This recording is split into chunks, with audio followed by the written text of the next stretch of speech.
Good morning po, Yusek.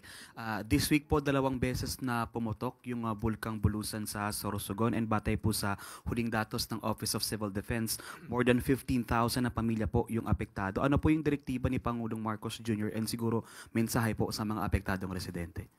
Dahil nga po sa direktiba po ng ating Pangulo patungkol po dito sa Bulusan Volcano Eruption, dumalaw na po kaagad-agad si Secretary Rex Gatchalian, DSWD Secretary.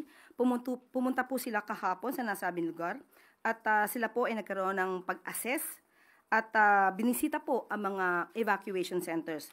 Nandun din po, ready na po ang mga food packs para po sa mga naapektuhan at nagkaroon din po sila ng mobile kitchen dito sa Barangay Tughan, Juban, Sorsogon. At maliban po dyan ay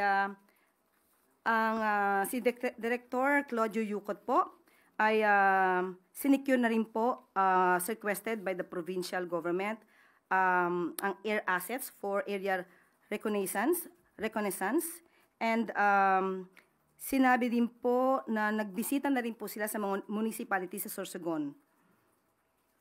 At mamaya po ibibigay ko po sa inyo yung mga detalye ng mga nasagawa na po ng ating mga heads of departments and agencies. One follow-up lang, ma'am. May makasisiguro po ba sila na may sapat pong budget para po sa pagtugon sa Mount Bulusan eruption, kasi knowing na may patuloy din po na operation and pagbibigay ng response sa mga apektado ng Canlaon in Negros? Opo, nagbigay po ng report ang DSWD po at may mga standby funds po tayo and preposition relief stockpile. So, ibibigay po sa inyo ang mga detalye.